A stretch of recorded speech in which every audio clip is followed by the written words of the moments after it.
नमस्कार, मी गायत्री स्वामी आणि आपण पाहत आहात सकलम. आजच्या न्यूज अनालिसिस मध्ये आपलं स्वागत आहे. कोल्हापुरात 5,000 कुटुंबांना रोजगाराची संधी, तर जिल्हा परिषद अध्यक्ष आता तालुका दौऱ्यांवर.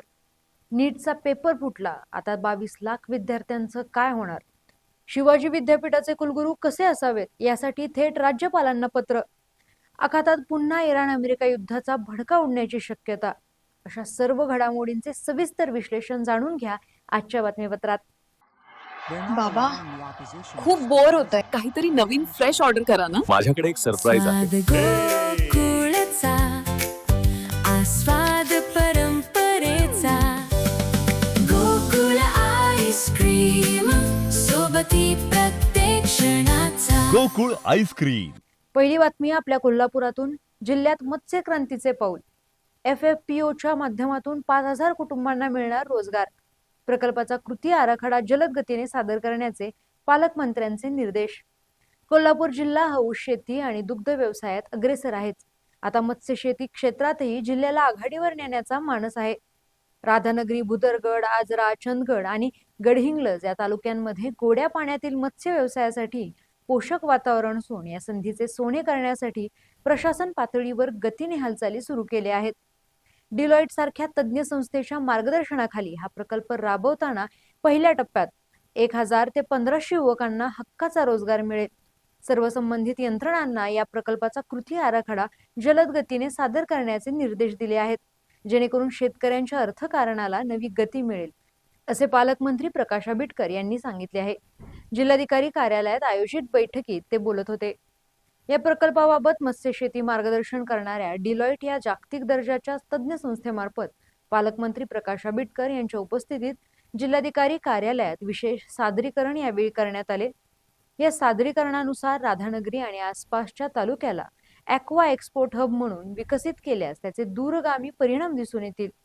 तसेच मत्स्य प्रक्रिया, तंत्रज्ञान आणि कोल्ड चेन क्षेत्रात 250 कोटी रुपयांहून अधिक गुंतवणूक आकर्षित करण्याची क्षमता या प्रकल्पात असल्याचे तज्ज्ञांनी नमूद केले. महिलांच्या नेतृत्वाखालील FPOला प्रोत्साहन देऊन महिला सक्षमीकरण आणि सीमांत शेतकऱ्यांचा आर्थिक विकास साधण्यावर या आराखड्यात विशेष भर देण्यात येणार असल्याचंही पालकमंत्री प्रकाश आंबेडकर यांनी सांगितलं आहे. पालकमंत्री प्रकाश आंबेडकर यांनी यावेळी मत्स्यशेतीला व्यावसायिक स्वरूप देऊन शेतकऱ्यांचे अर्थकारण सुधारण्यावर भर दिला. उत्पादित होणारा मासा निर्यातक्षम असावा, जेणेकरून मत्स्यपालकांना जास्तीत जास्त नफा मिळेल, असे त्यांनी सांगितले. या बैठकीला निवासी उपजिल्हाधिकारी गजानन गुरव, सहाय्यक आयुक्त मत्स्य सतीश खाडे तसेच जिल्हा नियोजन समिती आणि जलसंपदा विभागाचे अधिकारी उपस्थित होते. पुढील बातमी आपल्या कोल्हापुरातून. एक पाऊल प्रगतीकडे, अध्यक्षांचा दौरा तालुक्यांच्याकडे.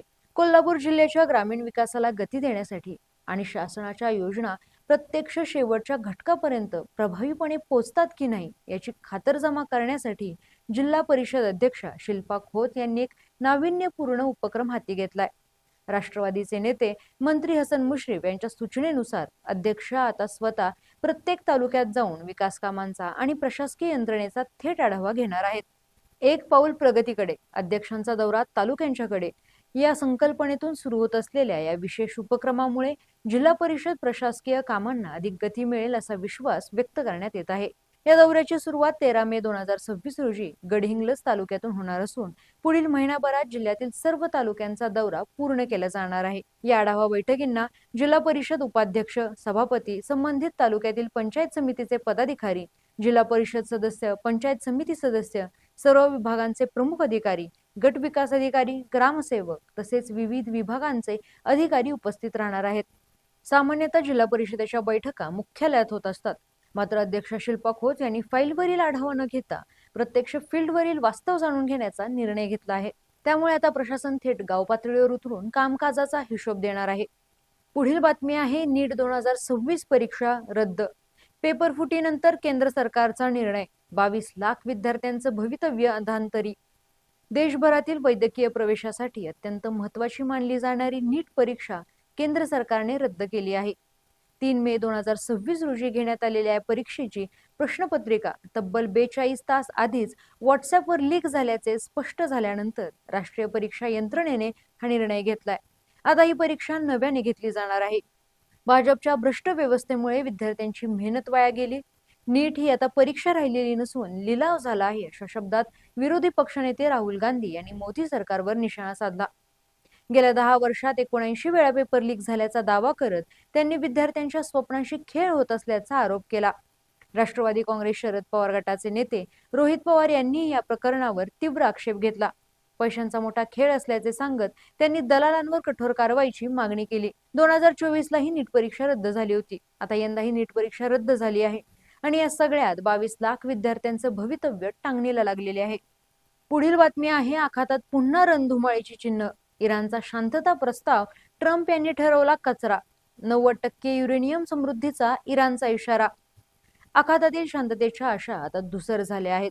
अमेरिकेचे राष्ट्राध्यक्ष डोनाल्ड ट्रम्प यांनी इराणचा 14 कलमी शांतता प्रस्ताव पीस ऑफ गार्बेज म्हणत फेटाळून लावला असून सध्याची युद्धबंदी लाईफ सपोर्टवर असल्याचे जाहीर केले आहे.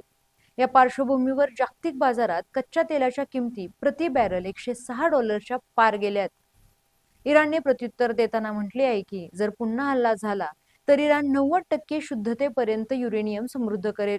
हा अण्वस्त्र निर्मितीच्या दिशेने सर्वात मोठा धोका मानला जात आहे. इराणच्या रिव्होल्युशनरी गार्ड्सने हॉर्मुझच्या सामुद्रधुनीचे ऑपरेशनल क्षेत्र 200 ते 300 मैलापर्यंत वाढवले आहे. दरम्यान 11 भारतीय जहाजे बाहेर पडली असली तरी 13 जहाजे अजूनही पर्शियन आखातात अडकून आहेत. ट्रम्प यांनी नेतन्याहू यांच्या विधानाशी असहमती दर्शवत इराण हॉर्मुझची कोंडी करणार हे आपल्याला आधीच माहीत होते असे सांगितले. तसेच प्रोजेक्ट फ्रीडम पुन्हा सुरू करण्याचे किंवा त्याहून कठोर पावले उचलण्याचे संकेत त्यांनी दिले आहेत. यासोबतच ट्रम्प प्रशासनाने इराणच्या IRGCची आर्थिक रसद तोडण्यासाठी माहिती देणाराच $15 दशलक्ष बक्षीस जाहीर केले आहे. पुढील बातमी आहे शिवाजी विद्यापीठाच्या कुलगुरुपदी राजश्री शाहू विचारांचा वारसा जपणाऱ्या व्यक्तीची नियुक्ती व्हावी.